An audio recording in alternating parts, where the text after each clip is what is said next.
Marcus Rodriguez never thought his morning patrol would turn into a fight for his life that would last 18 days in the mountains of Afghanistan. The 28-year-old Army Ranger from Texas had survived 3 tours of duty, but nothing had prepared him for what was about to happen on that cold October morning in 2019. The mission seemed routine enough. Marcus and his team of 8 soldiers were supposed to check on a remote village that had gone quiet for several weeks. Intelligence reports suggested Taliban fighters might be moving through the area, but the brass back at base camp thought it was probably just another false alarm. They had been wrong before, and they would be wrong again. Marcus checked his gear one more time as the helicopter lifted off from Forward Operating Base Chapman. His M4 rifle was clean and ready. His body armor fitted perfectly, and his pack contained enough supplies for what should have been a 3-day mission.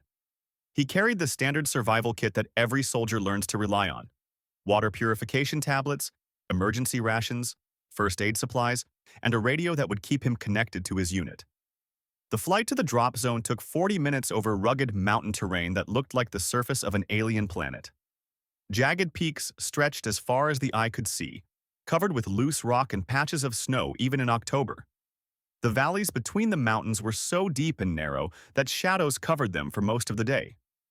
It was beautiful in a harsh way, but Marcus had learned not to trust beautiful places in Afghanistan. As the helicopter circled the landing zone, Marcus felt the familiar knot in his stomach that came before every mission. He had learned to listen to that feeling over his 3 tours. Sometimes it meant nothing, but sometimes it meant everything. Today, it meant everything. The team touched down in a clearing about 2 miles from the village they were supposed to investigate. The helicopter pilot promised to return in exactly 72 hours to pick them up, but radio communication would be limited because of the mountains. If they needed an emergency extraction, they would have to climb to higher ground to get a signal out. Sergeant Williams, the team leader, gathered the 8 soldiers around him as the helicopter disappeared over the ridge.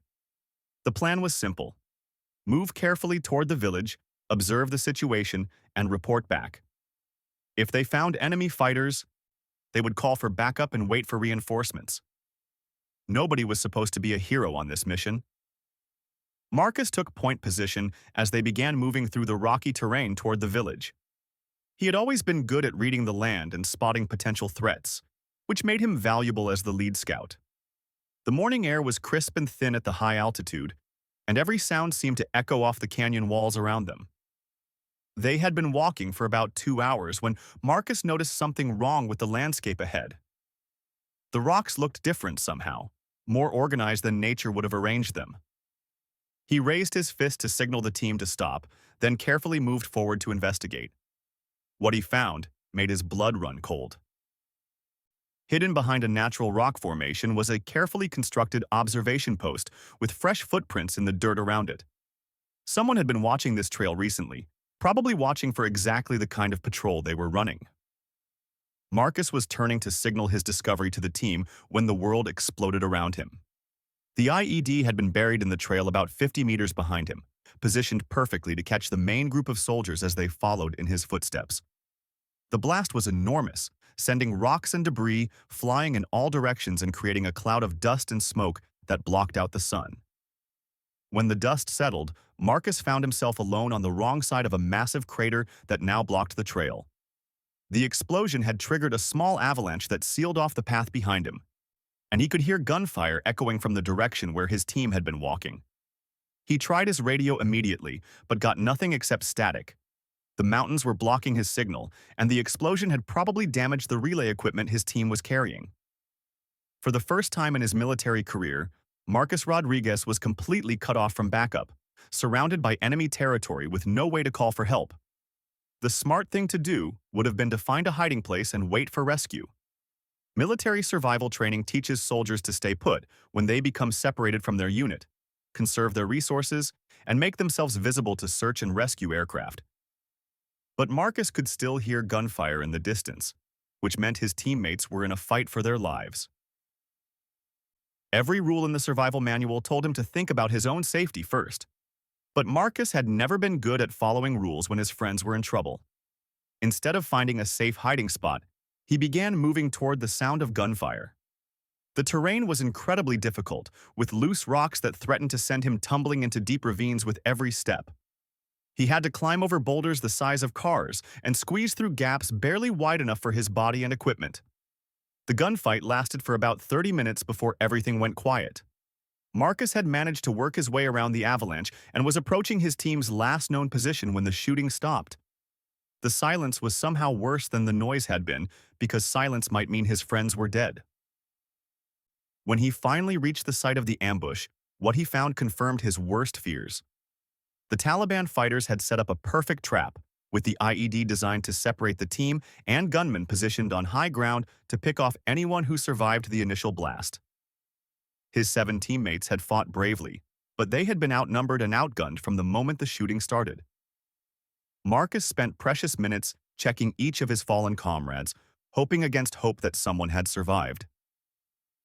But the enemy had been thorough, and his friends were beyond help. He gathered what supplies he could carry from their packs: extra ammunition, medical supplies, and food. But he had to move quickly because the Taliban fighters might return at any moment. He tried his radio again from different positions around the ambush site, but the mountains continued to block his transmissions. The scheduled check-in with base camp was still 6 hours away, and by then it would be too late to save anyone. Marcus was on his own in hostile territory, with limited supplies and no way to call for extraction. The logical choice would have been to start walking toward the nearest coalition base, even though it was more than 100 miles away through some of the most dangerous terrain in Afghanistan. But Marcus had never been accused of being overly logical, and he had noticed something during the firefight that changed everything. During the ambush, he had seen the Taliban fighters dragging someone away from the battle site, someone in American uniform who was still moving. One of his teammates had been taken prisoner, and Marcus knew what that meant. Coalition forces had a strict policy: no soldier left behind, dead or alive. His survival training screamed at him to think about his own safety and start walking toward friendly territory. But Marcus Rodriguez had never left a friend behind in his life, and he wasn't about to start now, even if it meant breaking every survival rule in the book. As the sun began to set behind the mountain peaks, casting long shadows across the battlefield where his friends had died, Marcus made a decision that would either save a life or cost him his own. Instead of walking toward safety, he began following the trail left by his teammates' captors, deeper into Taliban territory. He had no backup, no communication, and no real plan except to find his captured friend and figure out a way to rescue him. The smart money said he would be dead within 24 hours. But Marcus had never been good at playing the smart money, and he had 18 days to prove that sometimes breaking the rules was the only way to survive. The mountains of Afghanistan were about to teach Marcus Rodriguez lessons about survival that no military manual had ever been written to contain. Lessons about what it really meant to never leave a soldier behind, even when following that code seemed impossible. As darkness fell over the Hindu Kush, Marcus shouldered his pack and began walking deeper into enemy territory, following a trail that would lead him into the most dangerous 18 days of his life. Behind him lay the bodies of 7 good soldiers and the safety of the known world. Ahead lay uncertainty, danger, and a friend who was counting on him to do the impossible. Marcus Rodriguez was about to discover that sometimes the only way to survive is to refuse to give up, no matter how impossible the odds become. And sometimes breaking every rule in the book is the only way to do what's right. The mountain winds picked up as he walked into the darkness, carrying the scent of snow and the promise of a storm that would make his mission even more dangerous. But Marcus had made his choice, and there was no turning back now. Somewhere in the mountains ahead, a fellow soldier was waiting for rescue, and Marcus intended to provide it or die trying. The hunt for his captured teammate was about to begin, and with it, a survival story that would test every limit of human endurance and determination. Marcus Rodriguez was walking into the unknown, armed with nothing but his training, his weapons, and a stubborn refusal to abandon a friend in need.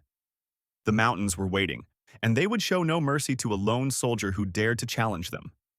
But Marcus had something the mountains didn't expect: a soldier's code that ran deeper than fear, deeper than survival instinct, and deeper than any reasonable chance of success. In the darkness ahead lay 18 days that would redefine everything Marcus thought he knew about survival, courage, and the true meaning of never giving up. The trail was cold, the enemy was numerous, and the odds were impossible. But for Marcus Rodriguez, impossible had never been a good enough reason to stop trying. His journey into the heart of enemy territory was just beginning, and the mountains were about to learn why Texas Rangers had a reputation for never backing down from a fight, no matter how outmatched they might be. The trail left by the Taliban fighters and their prisoner was easy to follow at first, but Marcus knew that wouldn't last long.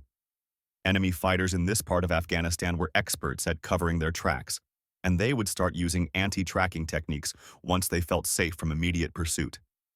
He had maybe 6 hours before the trail went cold completely. Marcus pushed himself hard through the first night, using his night vision goggles to follow boot prints and disturbed rocks in the moonlight.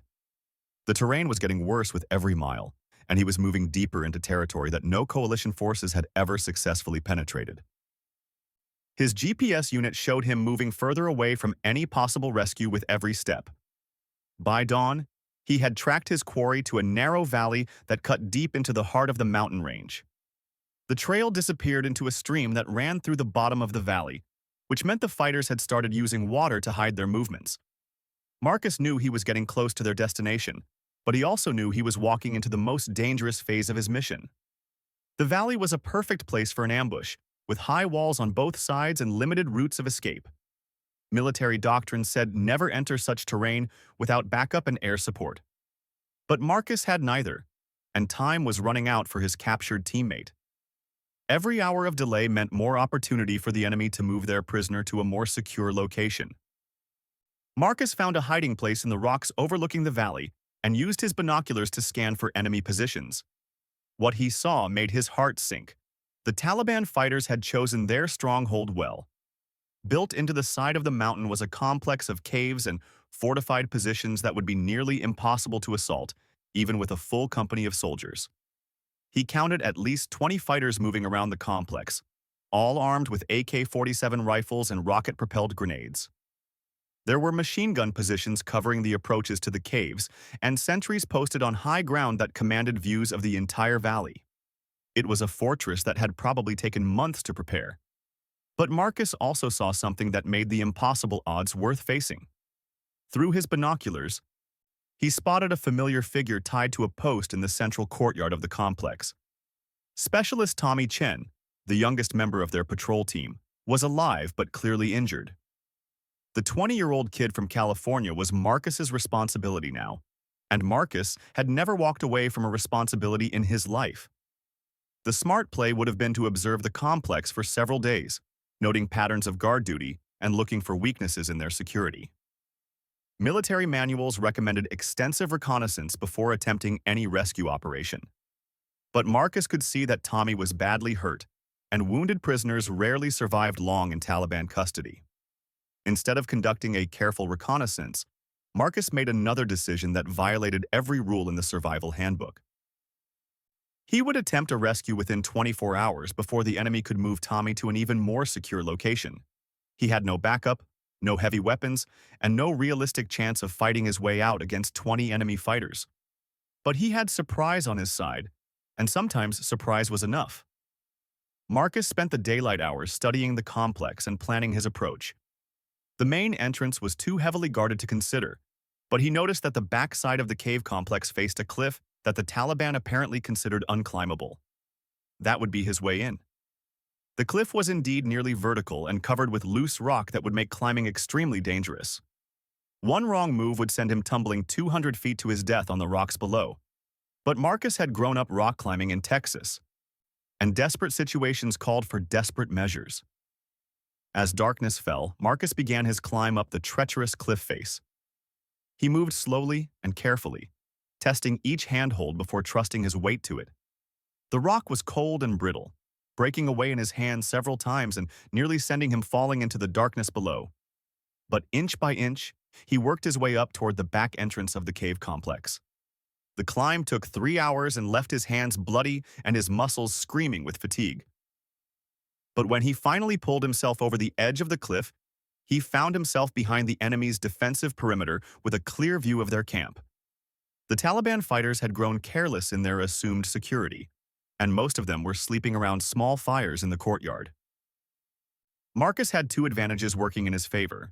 The enemy wasn't expecting an attack from their supposedly unclimbable rear approach, and they had grown comfortable after years of operating in this remote stronghold without interference. But he also faced a critical disadvantage. Even if he could free Tommy, getting back down the cliff while carrying or helping an injured man would be nearly impossible. He needed a different escape route, which meant fighting his way out through the main entrance of the complex. Against 20 enemy fighters, with limited ammunition and no backup. The odds were so bad that they moved beyond impossible into the realm of pure fantasy. But Marcus had come too far to turn back now, and Tommy Chen was depending on him to do the impossible. So he began moving through the shadows toward the central courtyard where his friend was being held prisoner. The rescue attempt began at 2 in the morning when most of the Taliban fighters were asleep. Marcus moved like a ghost through the cave complex, using techniques he had learned in ranger training to avoid detection. He made it to within 50 feet of Tommy's position before the first sentry spotted him. The guard opened his mouth to shout an alarm, but Marcus was already moving.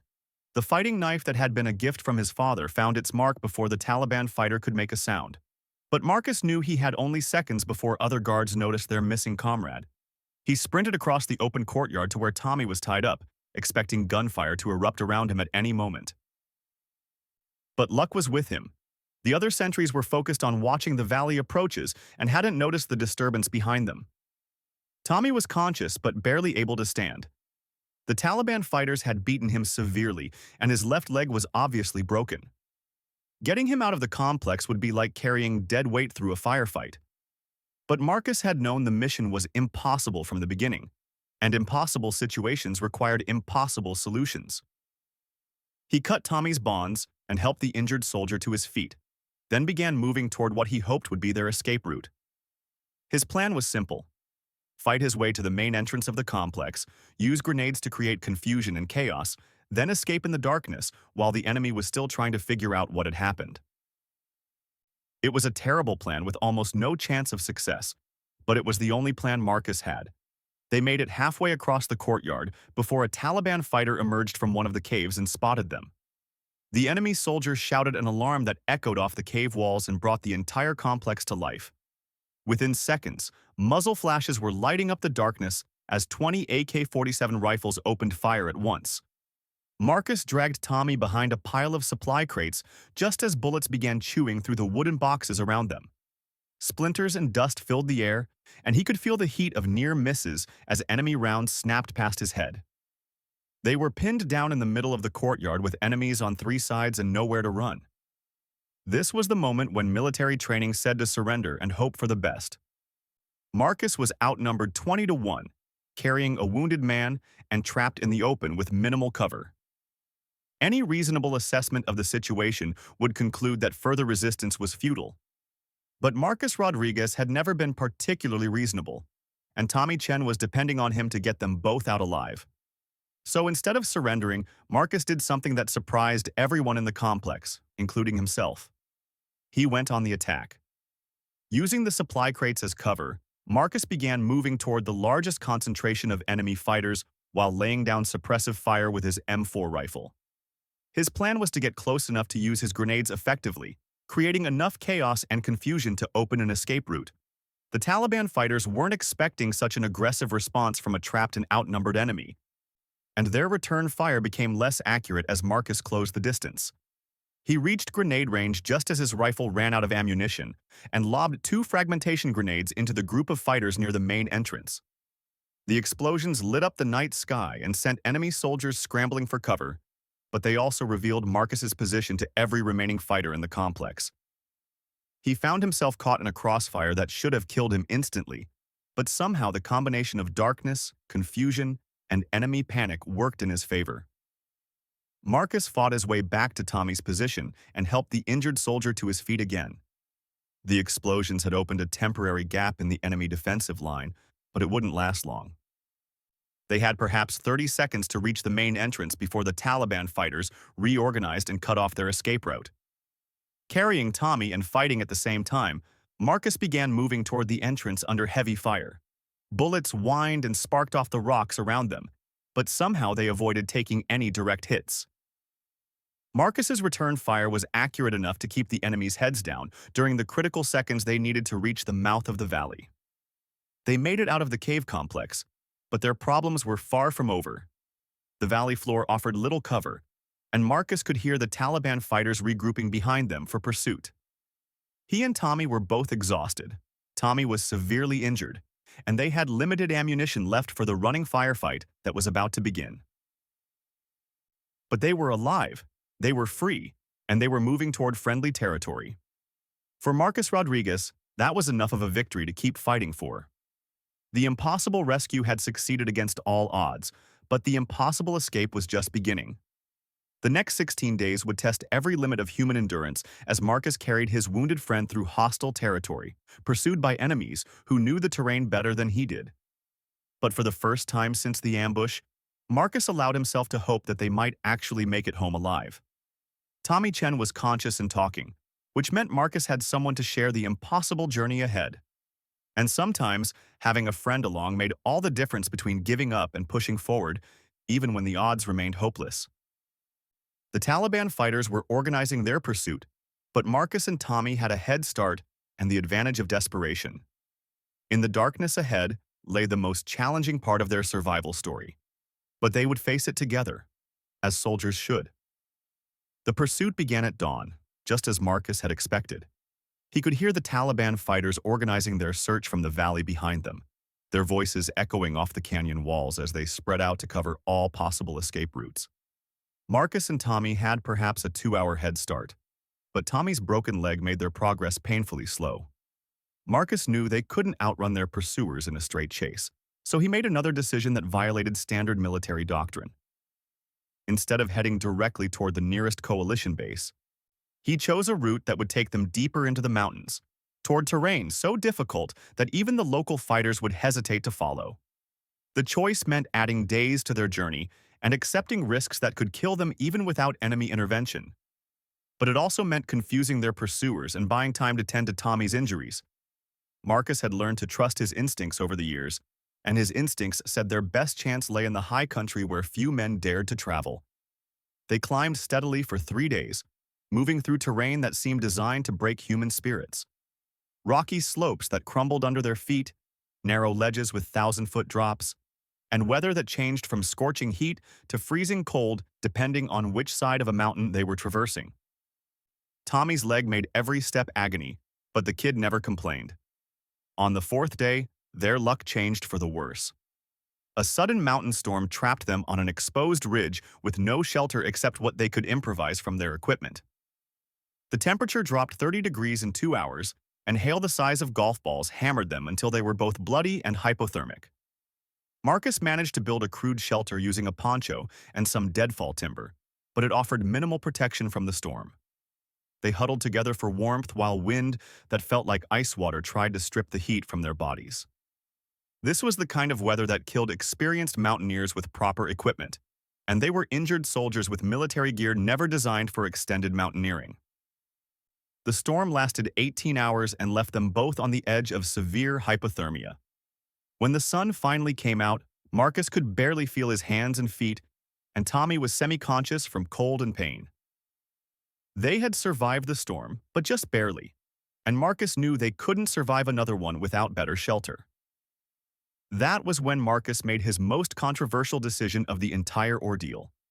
Standard survival training taught that injured personnel should be kept warm, dry, and immobile until rescue arrived. Moving Tommy through the mountains was making his injuries worse and putting both their lives at risk. The smart thing to do was find a secure cave and wait for search and rescue aircraft to locate them. But Marcus had been monitoring coalition radio frequencies with his emergency radio, and he knew the official search had been called off after 5 days. Command had declared both soldiers killed in action, which meant no one was looking for them anymore. They were officially dead, and dead soldiers don't get rescued. If they were going to survive, they would have to walk out on their own. All the way to friendly territory, through mountains that had killed experienced climbers and across territory controlled by enemies who wanted them dead. With a man who could barely walk and supplies that were running dangerously low. Marcus explained the situation to Tommy, giving the injured soldier a choice about how they should proceed. They could find a cave and wait for a miracle, or they could keep walking toward what might be salvation. It was Tommy who made the decision that would define the rest of their journey. "I didn't survive that cave complex just to die freezing in these mountains," Tommy said through gritted teeth. "If we're going to die anyway, let's die trying to get home." So they kept walking, deeper into country that appeared on no military maps and through weather that seemed determined to kill them. Marcus fashioned a crude crutch for Tommy from a broken tree branch, and they developed a system where Tommy could lean on Marcus during the difficult sections of their daily climbs. Their pace was absurdly slow by military standards. On a good day, they covered maybe 5 miles through terrain where an experienced hiker might manage 15. But they were making progress, and progress was all that mattered when the alternative was giving up.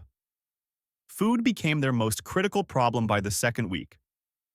Their military rations had run out on day 6, and they were surviving on whatever they could find in the mountains. Marcus had some wilderness survival training, but finding food at high altitude in October was a challenge that tested every skill he possessed. They ate everything that seemed remotely safe: pine nuts, wild berries, roots that Marcus thought might be edible, and even insects when they could catch them. Tommy caught a small fish with his bare hands from a mountain stream, and they ate it raw because they couldn't risk a fire that might give away their position. The hunger was constant and debilitating, sapping their strength and making every step more difficult. But they were still alive, still moving, and still determined to make it home. Marcus had lost 30 pounds by the second week, and Tommy had lost even more, but they kept walking. On day 10, they encountered their biggest challenge yet. The route Marcus had chosen led them to a canyon that was too wide to cross and too deep to climb down safely. The walls were nearly vertical on both sides, and the canyon stretched as far as they could see in both directions. They had walked into a geographic dead end with no obvious way forward. Military doctrine said to retrace their steps and find an alternate route, even if it meant adding days to their journey. But Marcus and Tommy were already operating on the edge of their physical limits, and backtracking would probably kill them both. They needed a solution that didn't exist in any survival manual. Marcus studied the canyon for hours before he found what he was looking for. About 200 feet down the canyon wall was a narrow ledge that seemed to continue across to the other side. If they could reach the ledge, they might be able to cross the canyon without going all the way to the bottom. But getting down to the ledge would require a rappel with improvised equipment, and getting Tommy down with his broken leg would be nearly impossible. This was another moment when common sense said to find a different route. But Marcus had stopped listening to common sense somewhere around day 3, when common sense became a luxury they couldn't afford. Instead, he began preparing for a descent that would either get them across the canyon or kill them both in the attempt. Marcus used parachute cord from his survival kit to create a rappelling system anchored to a boulder at the top of the canyon. It was far from perfect, but it might be strong enough to lower Tommy to the ledge before following him down. They would have to abandon most of their remaining gear to make the descent possible, but gear wouldn't matter if they died on the wrong side of the canyon. The descent took 3 hours and nearly ended in disaster twice. Tommy's broken leg made it almost impossible for him to control his descent, and the improvised rope stretched and slipped in ways that made Marcus's heart stop. But somehow they both made it to the ledge alive, though they were now committed to crossing the canyon because climbing back up would be impossible. The ledge was narrower than it had appeared from above, barely 18 inches wide in some places, with a drop of more than 1,000 feet to the canyon floor. Crossing it would require moving like mountain goats along a path where one wrong step meant certain death. And they would have to do it with Tommy's broken leg making every movement precarious. They made the crossing one step at a time, with Marcus going first to test each section of the ledge and Tommy following carefully behind. The wind in the canyon tried to push them off the narrow path, and loose rocks occasionally gave way under their feet. But after 2 hours of the most careful walking of their lives, they reached the other side of the canyon alive. The accomplishment should have felt like a major victory, but Marcus and Tommy were too exhausted and too focused on survival to celebrate. They had crossed an impossible obstacle, but they still had days of walking ahead of them through mountains that showed no mercy to anyone foolish enough to challenge them. By day 14, both soldiers were operating on pure willpower. They had no food left except what they could forage, Their water supplies were critically low, and they were both showing signs of severe exhaustion. Tommy's broken leg had become infected, despite Marcus's efforts to keep it clean, and Marcus himself was suffering from altitude sickness and dehydration. But they could see something in the distance that gave them hope. Smoke from what appeared to be a village, which might mean civilization and the possibility of help. It was still 2 days away through difficult terrain, but it was the first sign of human habitation they had seen since leaving the Taliban cave complex. The village turned out to be a small settlement of Afghan farmers who had managed to stay neutral in the larger conflict by avoiding contact with both coalition and Taliban forces. The villagers were suspicious of the 2 American soldiers at first, but Marcus's respectful approach and obvious exhaustion convinced them that the soldiers posed no threat. The village elder allowed them to rest for 2 days while his wife tended to Tommy's infected leg and fed them the first real meal they had eaten in weeks. Marcus tried to pay for their kindness with military rations from his pack, but the villagers refused payment and simply asked that the soldiers remember their hospitality. From the village, it was still a 3-day walk to the nearest coalition checkpoint, but they now had directions, some food for the journey, and the knowledge that they were finally moving toward friendly territory. The impossible had become merely difficult, and difficult was something Marcus Rodriguez had been dealing with his entire life. They reached Forward Operating Base Salerno on day 18, walking through the front gate like ghosts returning from the dead. The guards initially didn't believe they were real soldiers because Marcus Rodriguez and Tommy Chen had been declared killed in action 2 weeks earlier. The debriefing lasted for days, as intelligence officers struggled to understand how 2 soldiers had survived in Taliban territory for 18 days and walked more than 200 miles through hostile mountains. Marcus's mission report became required reading at several military schools, though the official conclusion was that his success had depended more on luck than skill. Marcus never agreed with that assessment. He had survived because he refused to follow rules that would have gotten his friend killed. He had succeeded because he was willing to attempt things that survival manuals said were impossible. And he had made it home because sometimes doing the right thing matters more than doing the smart thing. Tommy Chen made a full recovery and returned to active duty 6 months later. The medal citations mentioned courage under fire and exceptional devotion to duty, but they didn't capture the real story of 18 days when 2 American soldiers proved that impossible was just another word for difficult. Marcus Rodriguez retired from the Army 2 years later and became a survival instructor, teaching other soldiers that sometimes the best way to survive is to refuse to give up, no matter how hopeless the situation appears. He never spoke publicly about the details of those 18 days, but his students learned to recognize the look in his eyes when he talked about never leaving a friend behind. The mountains of Afghanistan had taught Marcus Rodriguez that survival isn't about following rules. It's about making the right choices when there are no good options left. And sometimes the right choice is the one that everyone else says is impossible.